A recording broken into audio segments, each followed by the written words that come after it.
Hi, everybody. I am Catherine Howard, and I'm a live streamer for AP Lang. And it's seriously one of my favorite classes I've ever taken, so you guys are doing a good job by taking it. So today we're talking about how to find rhetorical strategies, which is a really key concept in AP Lang, especially since most teachers tend to start out with rhetorical essays in their first unit. So let me go ahead and share my screen. So, how to find rhetorical strategies. And then also, if you guys aren't following Hyperbole on their social media platforms, it's a really good idea just because if you're like me, you're taking a lot of AP classes and you have other stuff going on. So these are just nice to remind you like when things are going on and how you can prepare. So, okay, so the rhetorical analysis essay is an essay where you identify strategies that the author uses in order to aid the effectiveness of the passage, as well as how those strategies are used and the author's purpose in using them. So it's not like you just say, like, they use this, this, and this. You want to say they use this, which helped aid in the theme that blank, or helped the topic of blank. So that kind of idea. So you'll be given a passage with some reading text and a prompt. And for a lot of people, this is their hardest essay. I know this was my hardest essay. And if you guys want to comment what your hardest essay is, I don't really know what the general population is. I just know my AP Lang class from last year. This was one of the harder ones. So anyway, so you'll get a prompt that looks something like this. And we're going to go over this prompt later in the lesson and actually break it down and identify strategies. But you'll just get a short prompt like this, and the beginning will say, support your analysis of her rhetoric with specific references to the text. It says it right here. So you're going to, right here, sorry.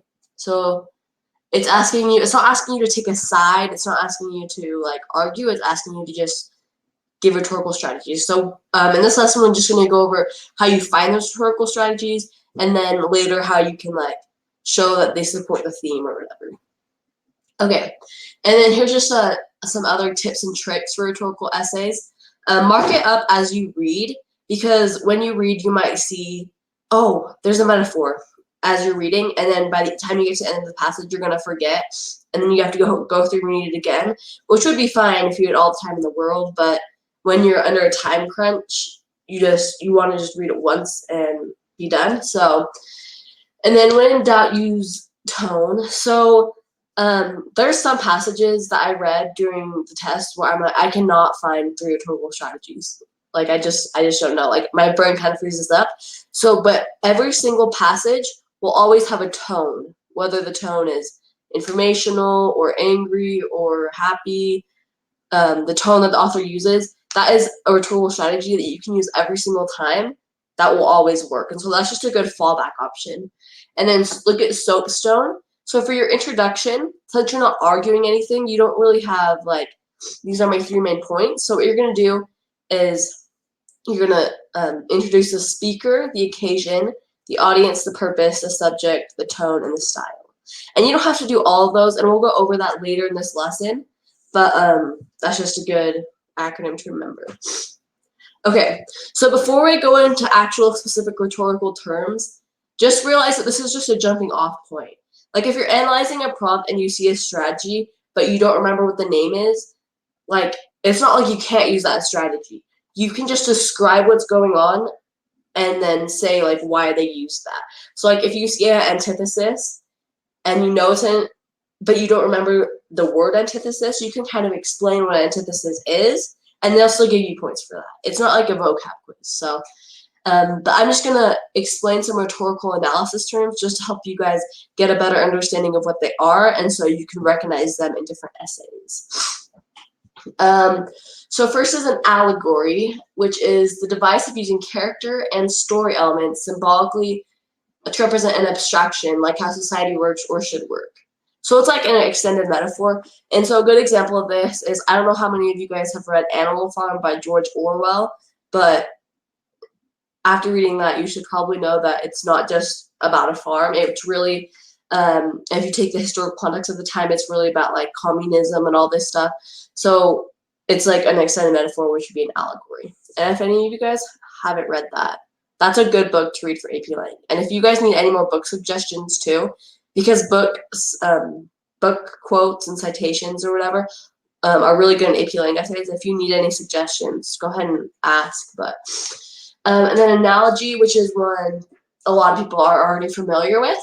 But it is a similarity or comparison between two different things. And so they crowded very close to him with their hands always on him in a careful caressing grip, as though all the while feeling him to make sure he was still there.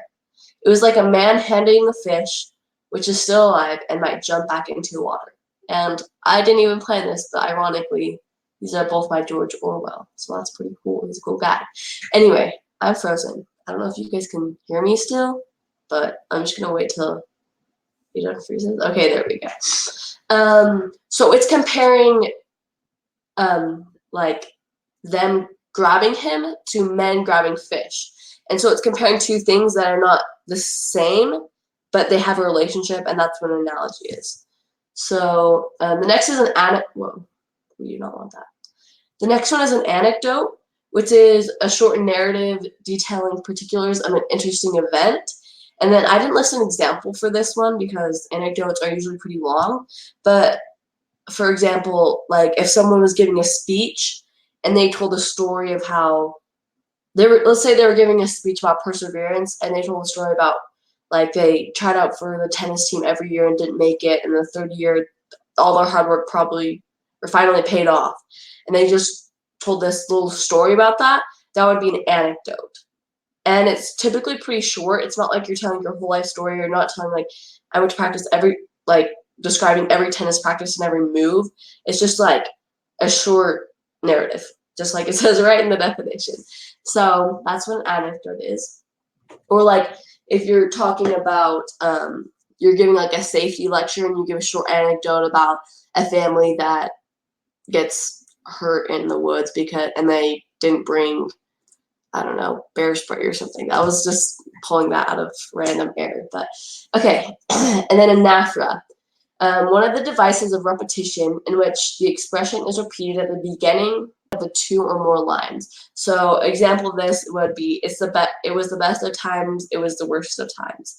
And although it's not like saying the same thing, it's starting out the same, which can also kind of be an antithesis, which we'll get into later. But okay, the next one is alliteration, and so the repetition of sounds, especially the first consonants of the letters. So this one, everybody knows the classic Sally sells seashells down by the seashore. That's really hard. Okay. So that one, you won't see that as much unless it's like a poem or something, but that's definitely one to look out for. Like if you see that, it definitely means something. So that's a good rhetorical strategy you can use. And then allusion is a reference to something that is commonly known. So in the example, it says, plan ahead, it wasn't raining when Noah built his ark. If you didn't have any reference to the Bible, you would have no idea, and you had no idea who Noah is and what happened. That wouldn't make any sense to you. But since most people know that there's a Bible story about how the world flooded and Noah had to build an ark so he could survive, it makes sense. So you can allude to a lot of things like other stories. And so like this one is also an allusion where it says you're a Grinch. If you didn't know what a Grinch was, you never heard of a Grinch before, you wouldn't know if that's a good thing, a bad thing. I mean, just the word kind of sounds bad, but you wouldn't know. So that's what an allusion is.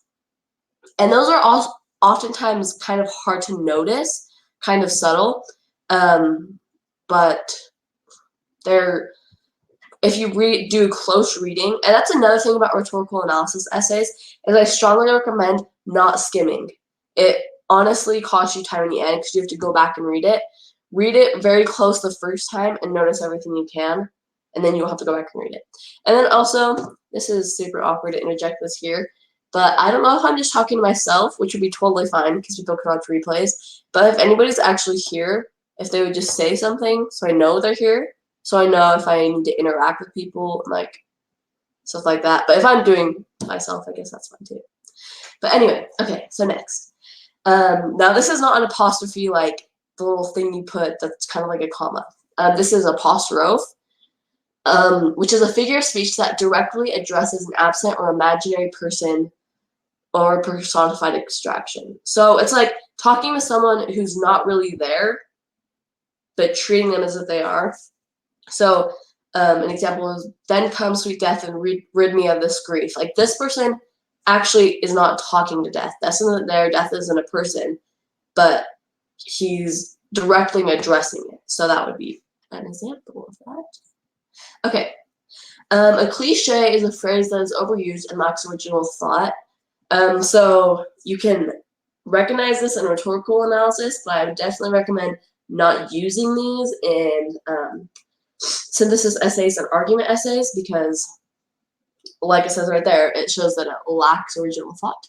But anyway, like example, they live happily ever after, it's raining cats and dogs. I don't know, there's so many cliches. And then this one, I have a hard time pronouncing, but it's like colloquialism, whatever, you can read it. But it's the use of slang or informal writing unique to a cultural group.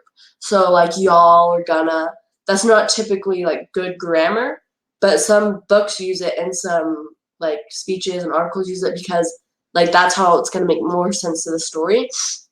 And a great example of this that I'm just remembering now is, I don't know if any of you have read To Kill a Mockingbird, but this, I just spaced her name, but like the servant that works for them, she talks with good grammar when she's around their family, but when she goes to the black church, she talks like this so she can relate to them better.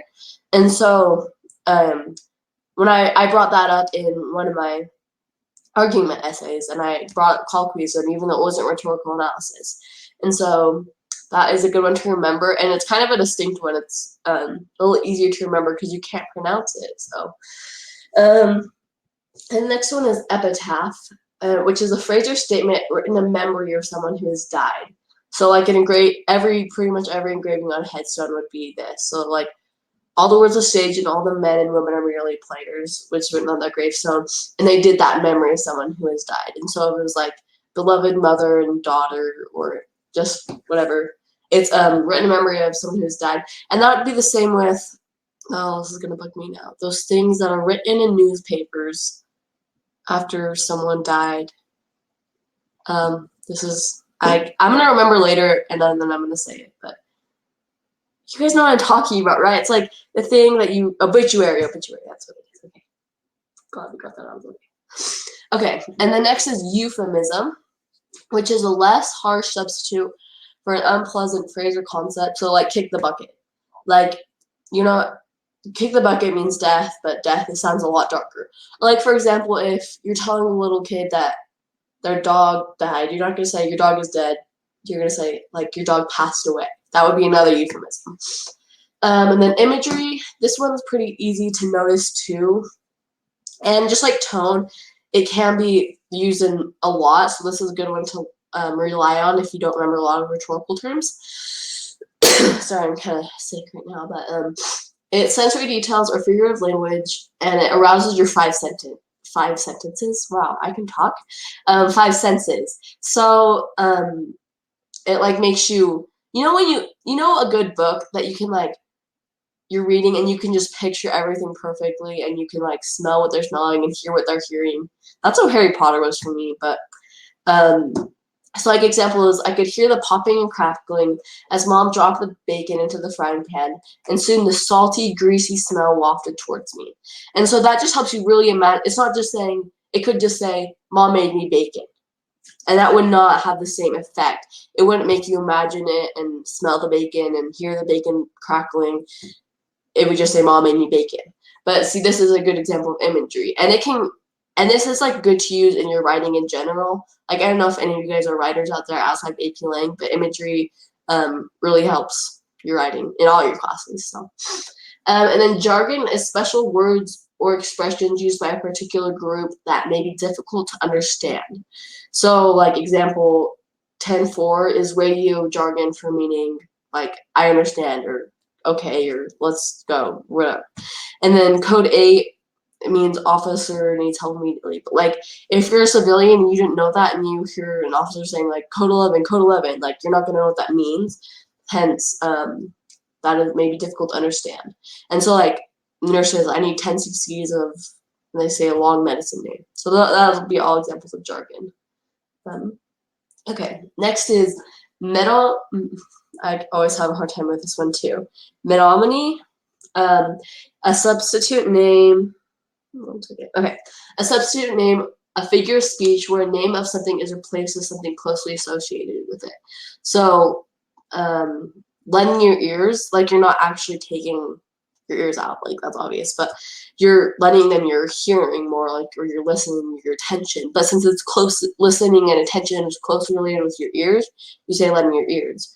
Or like if you refer to royalty as crown, you're not actually talking about like I praise the crown. You're not giving your allegiance to a metal object. You're giving your allegiance to the person wearing it, but since they're closely associated, they just replace. Then a paradox is a statement that is self-contradictory. Example, less is more. Like, it doesn't make sense, like, logically, I guess, but in a more metaphorical sense, it works. An example of this that actually, like, messes with my mind that I read was, like, if God can do anything, then can he create a rock that... If God can do anything, can he create a rock so heavy that he can't lift it? And, like, not to be, like, religious or anything, like, but you can replace it with anything. Like, if Superman could do anything, then can he create a rock so heavy that he can't lift it? Like, that's a good example of paradox. Just thought I'd share that all with you to mess with your minds. And then personification. So the attribute of personal nature or human characteristics is something that is non-human. So the stars dance in the sky. Stars don't actually dance. Like, that's pretty self-explanatory. But this actually brings up a good point that I want to make. Is that there's one sentence can have two rhetorical analysis. So if you remember back here, okay, epitaph or no, what's it? Come to me, okay, apostrophe. Like, then come to me, sweet death, and rid me of this grief. Death isn't a person, but it's giving them personal attributes. So the sentence could be both an apostrophe and personification. And so you can recognize multiple in one. Like, it's not just really cut and dry. Anyway, so the next one is satire, which is a work that targets human vices and fallacies, often uses sarcasm. And this is actually really important, so I'm going to be doing a whole nother lesson on this later in the year. But it's pretty much just another word for, I guess, sarcasm. But the reason it's so important, and this is kind of embarrassing, but when I took AP Lang last year, one of the prompts was this whole thing about how there's too many children in England, and this guy was proposing, like, let's just, this sounds so awful, how to solve the population problem is just to, like, use cannibalism and use the children as, like, livestock and food. And the article was satirical, but I didn't pick up on that, so I thought they were being serious. So my essay was, like, way off, which obviously it would be, but I missed, like, the thesis. Like, his thesis that was pretty much that we should not do that, and that, but anyway. So that's just why it's important to pick up on that. Okay. Next is an hyperbole, which is an exaggeration or overstatement, and we use these all the time. Like, I'm so hungry I could eat a horse, which is also a cliche. Just tying those in there so you can become more familiar with them. And then also, like, when people say, like, I am literally, what's a good example? People say literally all the time when it's not actually literally. Like, I literally just died. Like, when something bad happens, like, I literally just died. Like, you didn't literally just die. That's a hyperbole. And also not a good use of the word literally. But, I mean, I'm not criticizing that. I do that all the time. But I just think it's funny. Anyway, and that parody is a work that imitates another author. So I don't know if you guys have watched The Simpsons. I literally watched that show since I was, like, 7. And then I also watched Tom and Jerry back in the good old days when that existed. And I didn't realize till actually this year, and you guys might think I'm so stupid, or not stupid, just, like, oblivious, but I didn't realize that Itchy and Scratchy was a parody of Tom and Jerry. And so anyway, but if you guys don't understand that one, if you don't watch that, that's fine. But 10 Things I Hate About You is another popular rom-com that came out, like, maybe in the 2000s or something. But it's actually a parody of Taming of the Shrew, which was written by William Shakespeare. So it's just something that imitates another thing. And, like, on YouTube or whatever, they're like parodies of songs, like mix the lyrics so it sounds funny, and that's also a very good example. So simile is comparing two things that are alike, two things with like or as. So the clouds are like soft pillows. But to change it to a metaphor, which I don't know if we're covering that, but a metaphor is like the clouds are soft pillows. A simile is clouds are like soft pillows. So, sorry, that's just an example. Symbolism is anything that represents or stands for something else. So, like in To Kill a Mockingbird, the mockingbird wasn't actually, like, at the end when he says the mockingbird gives this whole speech about the mockingbird, it wasn't actually talking about the mockingbird. I don't think that guy really cared that much about mockingbirds, but he actually stood for Boo Riley. So it's just something that stands for something else. Or like the Hunger Games is full of symbolism, like that little pin is a symbol.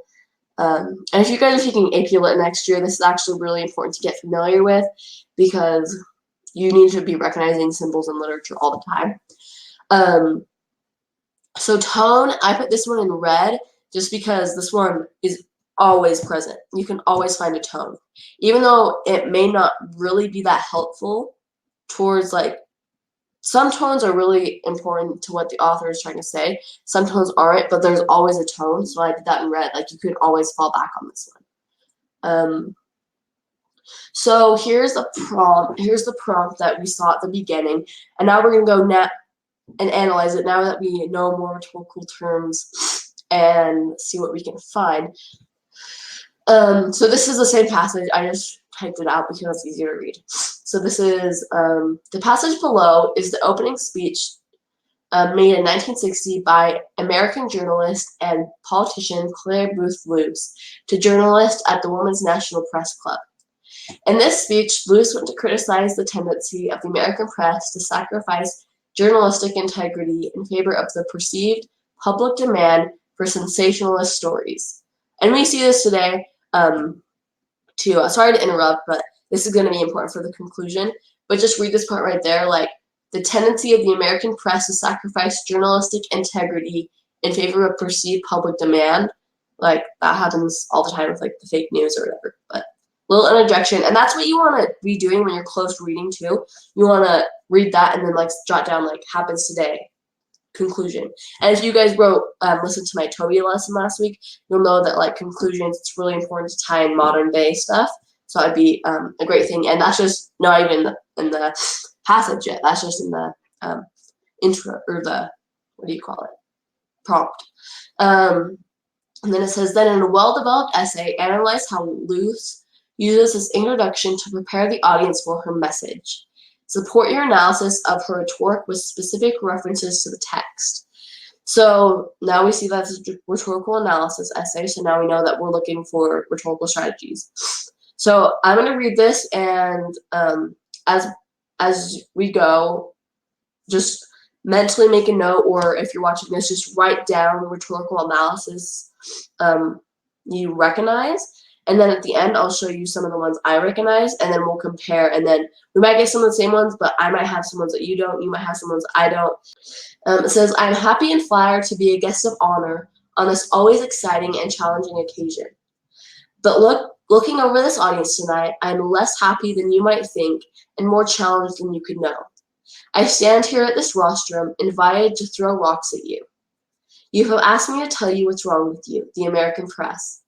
The subject not only is of great national significance, but also has, one should say, infinite possibilities, and 10 infinite perils to the rock thrower. For the banquet speaker who criticizes the weakness and pretensions, or exposes the follies and sins of his listeners, even at their invitation, does not generally invoke an enthusiastic, no less 15 a friendly response. Oh, I'm so dumb. These are the line numbers. No less a friendly response. The delicate art of giving an audience hell is always one best left to the Billy Grahams of the Bishop Sheens. But you are an audience of journalists. There is no audience anywhere who should be more bored. Indeed, more revolted by a speaker who tried to fawn on it, butter it up, exaggerate it, virtues, play down its fault, and who would more quickly see through any attempt to do so. I ask you only to remember that I am not a volunteer for this subject tonight. You asked for it. For what is good journalism all about? On a working finite level, it is the effort to achieving illuminating candor in print and to strip away cant. It is the effort to do this not only in matters of state, diplomacy, and politics, but also in ever smaller aspects of life that touches the public interest or engages proper public curiosity. It is the effort to explain everything from a summit conference to why the moon looks larger coming over the horizon than it does when it is fully risen in the heavens. It is the effort to describe the lives of men and women, big and small, close at hand or thousands of miles away, familiar in their behavior or unfamiliar in their idiosyncrasies. It is to use the big word, the pursuit of, and the effort to state the truth. No audience knows better than an audience of journalists that have pursuit of this truth. And the articulation of it is the most delicate, hazardous, exacting, and inexact of tasks. Consequently, no 45 audience, I keep reading the line numbers. Consequently, no audience is more forgiving, I hope, to the speaker who fails or stumbles in his own pursuit of it. The only failure this audience could never excuse in any speaker would be the failure to try to tell the truth, as he sees it, about his subject. In my perilous but earnest effort to do so here tonight, I must begin by saying that if there's much wrong with the American press, there's also much right with it. I know then you will bear with me, much as it may go against your professional grain, if I ask you to accept some of the good with the bad, even though it may not be such good copy for your newspapers, for the plain fact is that the U.S. daily press today is not inspiringly good. It is just far and away the best press in the world. Okay, so before we look into that, I don't know if you guys already saw it, but just quickly review what rhetorical analysis you found and comment them if you're here. But if you're, I don't know how to tell. I feel like it says one person's here, but if you're here and don't feel comfortable commenting, that's fine. I just want to let you know if you do. Like, I'm not gonna like embarrass you or anything. But so this speech is pretty much the premise of the speech is Luce is a journalist, and she got called to this conference of journalists to tell them what they're doing wrong, like what's wrong with them. And she starts off by saying, like, this is a hard thing. Like, even if you ask for this, you're not going to want this. Like, I don't know. This is if you watch enough of my streams, you'll know that I'm obsessed with The Office. But this speech honestly reminds me of the one where Michael tells them all to, it's like the burn session. He tells them all to insult him. And if you've seen this, you'll understand what I'm saying. But she's just like, I just want you guys to know that you asked for this. Like, anyway. So this is kind of the premise of this. So I hope by now you've written down some you found. And if you haven't found any, and this is just the beginning, that's okay too, because I'll just show you what I found and you can kind of learn from that. But this isn't everything I found. This is just some things. But antithesis, so like two things that contradict. So I'm happy, I am less happy. That was at the beginning.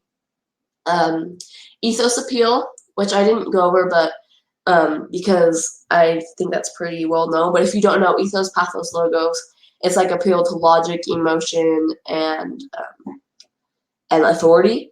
So ethos appeal is appeal to like their emotions. So there's no audience more forgiving. She's giving them a compliment before she tears them apart. So that compliment is kind of like building up their emotional liking of her. And then allusion is the delicate art of giving an audience hell is always best left to Billy Graham and Bishop Sheen. Now, I personally didn't know who these two people were before I read the passage, and then in the bottom it said who they were. But this audience obviously knows that, or she would use this, so it's an allusion to something else. And then humorous, and they were, I think, pretty harsh bishops or something that would like, hellfire and brimstone and all that. But a humorous tone is consequently no audience is more forgiving, I hope. So she's kind of like joking around with him, like, guys, you asked for this, like, you better be forgiving. I don't know, humorous tone. That was kind of weird, but anyway. So if we go back, like, I don't know, if you can find any more, there's probably tons more. Like, this is a really good example of like a nice one to get in a test, because there's just So many you can choose from. But so now we're gonna go over another one. So I'll read this out loud, and then we'll go over rhetorical strategies again. Benjamin Banneker, the son of former slaves, was a farmer, astronomer, mathematician, surveyor, and author. So this would be good in the SOAPSTone part, like who the speaker is. You don't need to write an introduction like Benjamin was a farmer, astronomer, mathematician, and surveyor. You just need to write a short little thing of like, this was written by Benjamin, who was a very educated former slave, or something like that. But anyway, in 17, it's kind of like the math problems that they give you. They give you all this information, even though you only need 2 of the numbers to kind of trick you. I feel like this is kind of what this introduction is doing. But anyway, in 1791, he wrote to Thomas Jefferson, framer of the Declaration of Independence and Secretary of State to President George Washington. Read the following excerpt from the letter and write an essay that analyzes how Banneker uses rhetorical strategies to argue against slavery. Okay. Sir, suffer me to recall to your mind that the time in which the arms and tyranny of the British Crown were exerted with every powerful effort in order to reduce you to a state of servitude. Look back, I entreat you, on the variety of dangers to which you were exposed. Reflect on that time in which every human aid appeared unavailable, and in which even hope and fortitude worst of aspect of inability to conflict, and you cannot but be led to a serious and grateful sense of your miraculous and providential preservation. You cannot but acknowledge that the present freedom and tranquility which you enjoy, you have mercifully received, and that is particular blessing of heaven. This, sir, was a time in which you clearly saw into the injustice of a state of slavery, and in which you had the apprehensions of the horrors of its condition. It was now, sir, that your abhorrence thereof was so excited that you publicly held forth this true and invaluable doctrine, which is worthy to be recorded and remembered in all the succeeding ages. We hold these truths to be self-evident, that all men are created equal, and that they are endowed by their Creator with certain unalienable rights, that among these are life, liberty, and the pursuit of happiness. And just so you know, I didn't spell these wrong. This is actually how the article is because of when it was written. Anyway. Here, sir, was a time in which your tender feelings for yourselves had engaged you thus to declare that you were impressed with the prosper ideas of the great valuation of liberty, and the free possession of those blessings to which you were entitled by nature. But, sir, how pitiable is it to reflect that although you were fully convinced of the benevolence of the Father of mankind, and of his equal and impartial distribution of those rights and privileges which he had conferred upon them, that you at the same time counteract his mercies, in detaining by fraud and violence so numerous a part of my brethren under groaning captivity and cruel oppression, that you should at the same time be found guilty of the most criminal act which you professedly detested in others with respect to yourselves. Sir, I suppose that your knowledge of the situation of my brethren is too extensive to need a recital here. Neither shall I presume to prescribe methods by which they may be relieved, otherwise than by recommending to you and all others to wean yourselves from these narrow prejudices which you have imbibed with respect to them. And as Job prospered to his friends, put your souls in their souls instead. Thus your hearts will enlarge with kindness and benevolence towards them, and thus shall you neither hear the direction of myself or others in what matter to proceed herein. I think that's the end of it. Okay.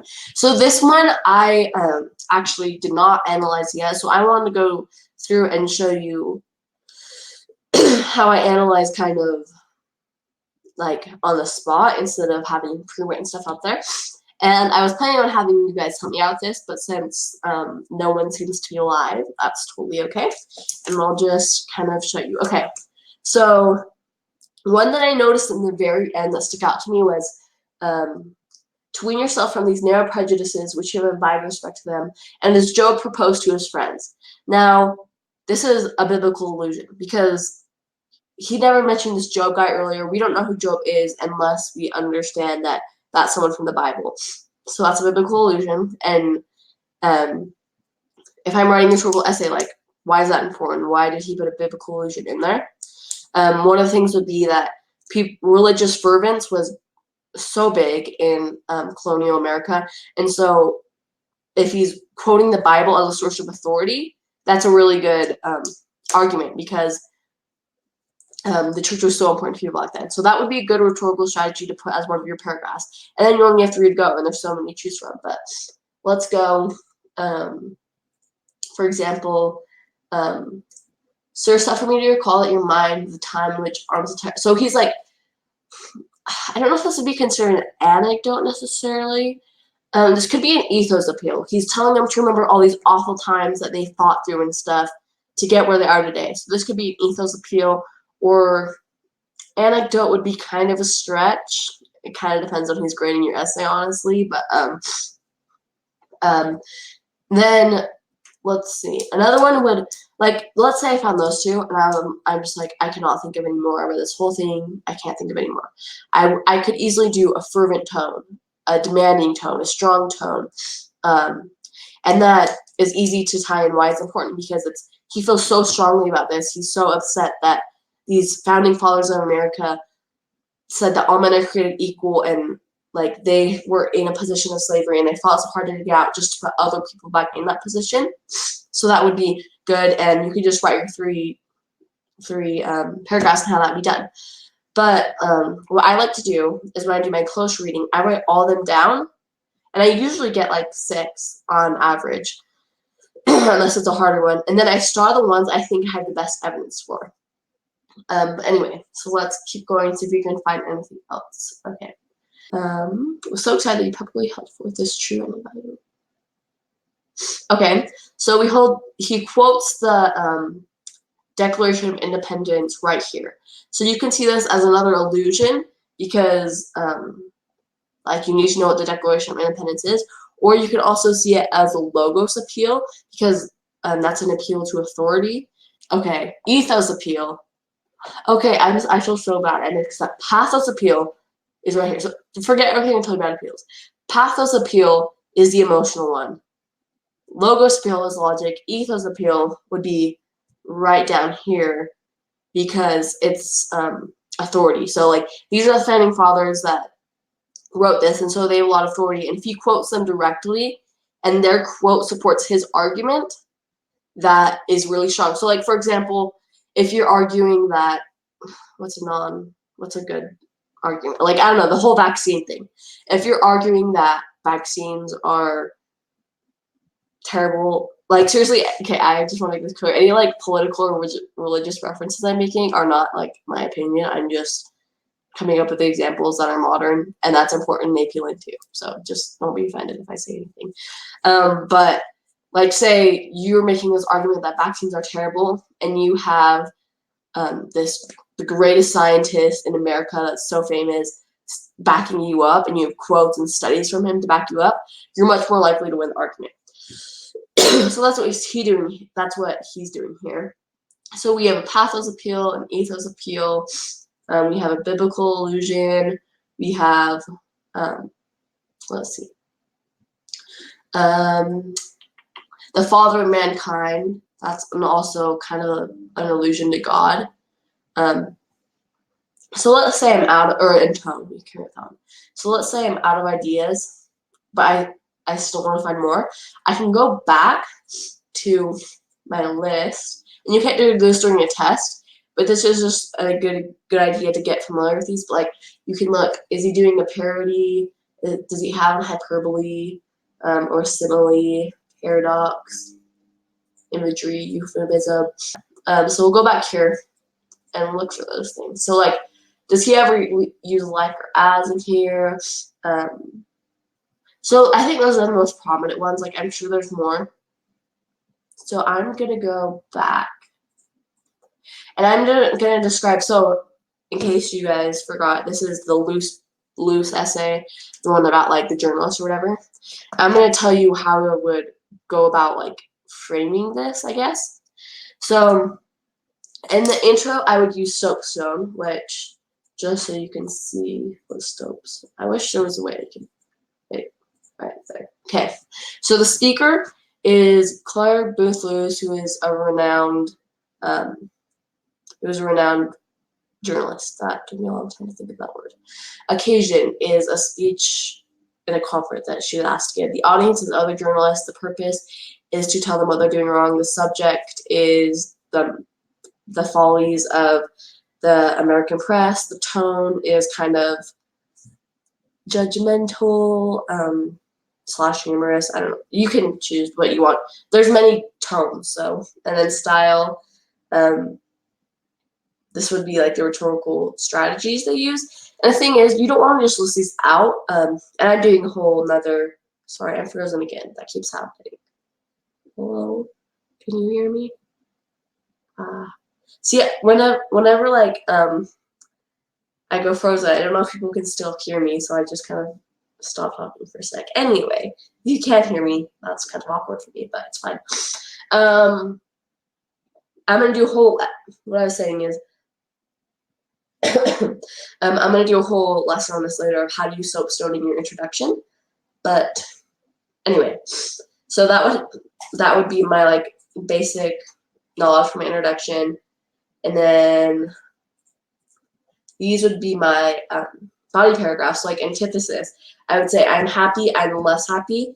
And I'd say this is important because she wants to show that she supports them, she thinks they're great, but then also she was called here to criticize them. She wasn't called here to give them compliments. And that kind of mirrors I'm happy, I'm less happy. So that would be a good paragraph to write. That would take you a paragraph. Ethos appeal. Now I feel really bad about this. It's supposed to be pathos appeal, apparently. So pathos appeal. There's no audience more forgiving. They're kind of like going to emotions. But honestly, I'm just thinking about this. I don't know if I was smart or dumb when I wrote this, because ethos appeal, you could also be appealing to all these ethos appeal, authority of the American press, like all these important journalists. So could kind of be both. And then allusion, the delicate art of giving. Okay, and then sorry, I didn't tell you the importance of that one. So that you could be like, she wants to make it clear to them that she's not trying to like make enemies or hold grudges. She wants them to like understand what she's saying and forgive her for saying it, even though she was asked to say it, kind of thing. And then she also kind of wants to soften the blow. She wants to tell them, oh, you're great, you're forgiving, you're all this stuff. Now here's what's wrong with you. So it's kind of like a compliment sandwich, if you guys know what that is. So that's what I would write for that paragraph. And then the next one is allusion, which I came up with. So the delicate art of giving an audience hell is always best left to Billy Graham and Bishop Sheen. So if we go back to the original, it says Billy Graham, an American Christian I can't say that word, like evangelist, and Fulton John Sheen, an American Catholic archbishop, both became renowned for their religious oratory. Their speeches were widely broadcast on radio and television. So what I picture when I hear that is like the classic hellfire and brimstone bishop sermons where, I don't know, you guys know what I'm talking about. But I did that because the importance of that is she wants to kind of relate that with, like, if a really religious person heard that speech, they wouldn't hate their bishop. They would like try to be a better Christian or whatever. So that's what she's kind of alluding to there. Like, I'm in this situation, I'm your pastor, I'm your bishop. I'm going to tell you what's wrong with you. I don't need you to hate me and stuff. I need you to become a better journalist. So that's what I'd write for right there. And then, so these would be my three. I just always do tone as a backup. Humorous tone, this is only for part of the speech, so her tone kind of changes throughout. But I think for most of it is kind of humorous because she's trying to lighten the mood, is what I feel like. She's saying, like, no audience is more forgiving, I hope, and like she's making references. There's no but the delicate art of giving the audience hell is always best left to other people. She's pretty much saying, like, guys, seriously, I don't want to do this. I've been asked to do this. Please just be nice to me. Like, but kind of like in a not a super serious manner. So anyway, so that is also kind of talking about like lightening the mood and stuff like that. So that's how I'd go around writing it. And then remember at the beginning when I talked about how right here, Luce went on to criticize the tendency of the American press to sacrifice journalistic integrity, and favor of perceived public demand. So I could talk about that a little bit and tie it to modern day. And I could also talk about the idea that, like, this is hard for her because she's criticizing her peers. She's criticizing people she works with. And that's the whole idea with peer pressure again. Like, how hard would it be for you to go into your class and tell all your peers how, like, they're awful and, like, all the things that are wrong with them? You wouldn't be very popular among your peers. And I don't think very many people would want to do that. So you can talk about, like, like, for example, if your friend took up smoking, it would be harder for you to criticize them and tell them, like, that's bad, you shouldn't do that, all this stuff, because you want them to like you. You want your friends to like you. You want your peers to like you. So you could also tie that into, like, the epidemic with, like, vaping and how more drugs are coming out, and it's harder for kids to say no because of peer pressure, and they don't want to seem not cool, and they don't want to criticize their peers. So that would be another, like, tie into modern day, and that would be a good conclusion to have. So then we're going to go do the same thing with this. Okay, so tie into modern day would just think of something with hypocrisy. Like, he's calling Thomas Jefferson out for being a hypocrite, for saying, like, we saved the American colonists from, quote unquote, a slave-like existence, but then they're putting Africans in slavery. So think of, like, I don't know, a popular political leader, a popular person who is a hypocrite. And I don't want to get into it, but, like, with people like Trump and Hillary Clinton, I think those could both potentially be good examples. Not saying which one I favor over the other, but those could be both examples that you can put in your conclusion for your modern. And then for your body paragraphs, the allusion, I kind of already talked about why it's important, just because people were very religiously fervent at that time. And so an allusion to the church would be a great argument and probably make a lot of people think twice. So I think I kind of went over the body paragraphs already. And for the introduction, for the SOAPSTone, I would just talk about Benjamin. You could talk about how he was a former slave, but he was also educated. And then for occasion, you could talk about, like, how this was in the middle of slavery. Let's see, what's a audience was Thomas Jefferson, obviously. Purpose was to make a valid argument against slavery. The second S is subject. So he's writing about the problem with slavery. And then tone would be fervent or disapproving. There's a lot of tones that could work for this one. And then style would be the other rhetorical analysis strategies he used. If you have questions, like watching a replay, you can go ahead and I'll give you my Instagram or something so I can get DMs or whatever. But follow these people on follow these people. I guess I don't know if people. Hyperbole on Instagram, Twitter, and YouTube. Great for getting reminders about live streams, getting tips on how to study, how to prepare for the AP tests. Just a really good for your overall academic life. And then this is just my bibliography, just to cite my sources, so I don't get sued. But anyway, I just want to tell you guys, thanks for watching, all those who are going to watch it in the future, because I don't think anybody was live today. I'll be back soon, and I hope you guys enjoyed this lesson.